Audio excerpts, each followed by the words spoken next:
आज आम भेंडी रे एमती एक रेसिपी प्रस्तुत करवा जहाँ पिलाठू बड़ समस्ते खावा बहुत पसंद करेंगे। आपको आपण भात रुटी सबुथिरे खाई पारिबे, बहुत भी बढ़िया लगिबो। नमस्कार, लिपि ओडिया किचन ने आपण माननकु अनेक अनेक स्वागत। कम समय रे बनी जाउथिबा ए चटपटा रेसिपी को बनैबा पई वीडियो को फुल वॉच करंतु। आशा करिबे वीडियोटी आपनको निश्चित रूप से पसंद आसीबो।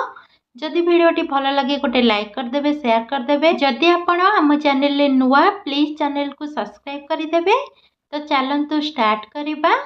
एठी मो 250 ग्राम रो भेंडी नेइची।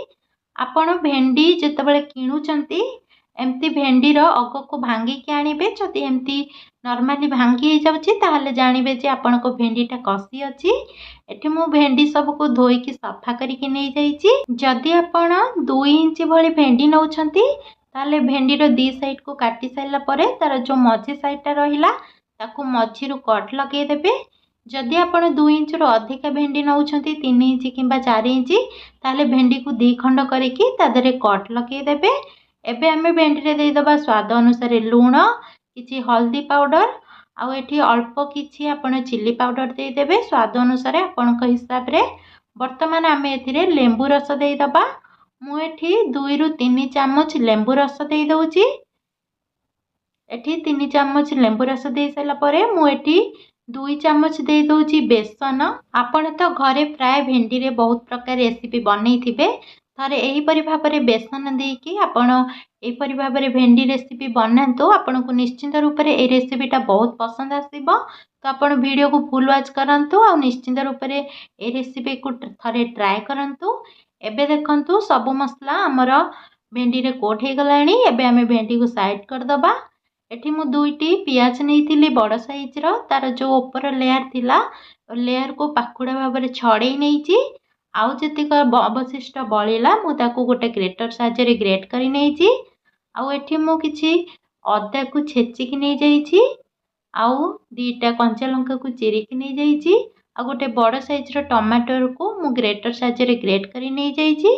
आउ एठी नै जाईची मु अल्प किछि दही 3 चम्मच भली दही हबो। तो चलंतु एबे स्टार्ट करिबा। प्रथमे हमें जो भेंडी को कोट करके रखी थिले प्रथमे हमें भेंडी को फ्राए करिबा। गैस रो फ्लेम को मीडियम रे रखिकी भेंडी को हमें फ्राए करिबा। आ एठी भेंडी को बेसी फ्राए करिबेनी नले भेंडी रे जो मसलाटा कोट हिची मसला जली जिवो। एठी भेंडी को हमें हल्का फ्राए करिबा। भेंडी रे जो नाळ अंश अछि नाळ अंश मरिबा पर्यंत हमें भेंडी को फ्राए करिबा। नाळ अंश मरि गला परे हमें भेंडी को गोटे पात्र को काढ़ी नबा। देखंतु एही परि भाबरे भेंडी को फ्राए करिवे, जमारु भी अधिका फ्राए करिवेनी। एही परि भाबरे भेंडी को फ्राए करि दबा। एबे हमर भेंडी पूरा पूरी रेडी हे जाईची। हमें भेंडी सब को गोटे पात्र को काढ़ी नबा। एठी मु देखंतु एही परि भाबरे भेंडी सब को फ्राए करि नैची। एबे हमें से पैन रे आउ किछि ऑयल दे दबा। आ जो पियाज रो पाखुड़ा छड़े के रखी थिले से पियाज पाखुड़ा को सब दे दबा। आ हल्का फ्राए करिवे, बेसी फ्राए करिवेनी, टिके क्रंची रहिबो से हिसाब रे ही फ्राए करिबा। जेमति आपण चिल्ली रो जे कोनोसी आइटम बनांती जेमति पियाज को रखंती सही परि भाबरे ही रखिबा। देखंतु जो परि भाबरे पियाज को फ्राए करिची एही परि भाबरे पियाज को फ्राए कर देबे। बेसी जमार भी फ्राए करिवेनी नले टेस्ट भल आसीबनी। एबे हमें सेही पैन रे दे दबा 1 टीस्पून जीरा। जीरा भल भाबरे फुटी गला परे आमे सथिरे जो कंचा लंका को काटिकी रखी थिले कंचा लंका को दे दबा। कंचा लंका को हल्का फ्राए करी नबा। कंचा लंका फ्राए हे गला परे जो अदा को आमे छेचिकी रखी थिले से अदा को दे दबा। और अदा को आमे 1 रु 2 मिनिट हल्का फ्राए करिबा। और गैस को स्लिम करके अदा फ्राए करिबा नहले अदा जली जिवो। एठी आमे अदा को बेसी समय जमार भी फ्राए करिबानी, हल्का ही फ्राए करिबा। एबे देखंतु हमर अदा फ्राए हे गलानी। एबे हमें जो पियाज को रखी थिले पियाज को दे दबा। और पियाज को भल भाबरे एठी कसिबा जेमति कि पियाज हमर टिके ब्राउन हे जिवो। एठी देखंतु हमर पियाज हे गलानी। एबे हमें जो टमाटर रो पेस्ट बने के रखी थिले टमाटर को दे दबा। और टमाटर को देला परे आउ 2 मिनिट भल भाबरे कसिबा। आउ 2 मिनिट भल भाबरे कसिला परे देखंतु हम टमाटर हे गलानी। एबे हमें एथिरे 1 टीस्पून दे दबा चिली पाउडर आपणक स्वाद अनुसार आपण देबे। आउ हाफ टी स्पून देदबा हळदी पाउडर, हाफ टी स्पून जीरा पाउडर आउ धनिया पाउडर देदबा।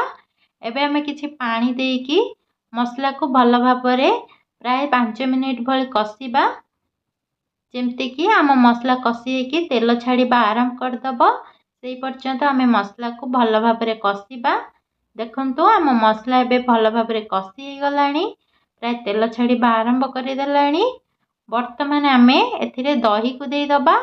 आ जेतेबेले आपण दही दउछंती सेतेबेले लगातार दही को देकी चलेइबे, नहले दही हमर फाटी जिवो। आमे हाथ को जमारू भी ब्रेक दबानी। दही देला परे मसला रे आमे लगातार चलेइबा। आपण जेकोनोसी भी करी बनाउछंती जदि दही दउछंती ताले लगातार चलेइबे। एबे हमर मसला रेडी हे गलानी, दही रु भी तेल छाड़ीबा आरंभ करदेलानी। एबे आमे भेंडी की जो फ्राए करके रखिथिले सब भेंडी को देदबा। आउ भेंडी को दे सारे कि आमे भल भाबरे मसला को कसिबा, जेमती कि सब मसला आम भेंडी रे भल भाबरे मिक्स हे जिवो। एबे आमे लूण देदबा, काहेकि आमे प्रथम रे भेंडी रे लूण देइथिले किंतु मसला रे लूण देइने, जेतु दही पड़िछि टिके लूण लागिवो। सेथि पई आमे आउ किछि लूण स्वाद अनुसार देकी ताको भल भाबरे कसिबा। कसी साइला परे एई टाइम रे आमे प्याज को ऐड करिबा। एई टाइम रे प्याज को देकी हल्का 2 मिनिट भली पुणी कसी नेबे। 2 मिनिट कसी साइला परे आमे एथिरे पानी देदबा। पानी जमारू भी अधिका देबेनी, प्राय 2 रु 3 चम्मच भली पानी देबे। अधिका पानी देले भेंडी रो टेस्ट भल लागिवनी। आमे अल्प ही पानी दबा, अल्प पानी देबे। देखंतु जो हिसाब रे मो पानी देइछि सेमती अल्प पानी ही देबे। अल्प पानी देके ताको टिके कसी देबे। कसी साइला परे एबे हमें को घोड़े की छाड़ी दबा 5 मिनिट पाई। आउ गैस को स्लिम रखी के ही घोड़ेबे। हमर भेंडी जेहेतु 50% भली कुक हेतिला, हमें 5 मिनिट घोड़े साइला परे भेंडी हमर ऑलरेडी भल भाबरे कुक हे जाइछि। एबे पूरा रेडी हे जाइछि हम भेंडी करी। एबे हमें एथिरे किछि धनिया पत्र ऐड कर दबा, आउ किछि गरम मसला ऐड कर दबा।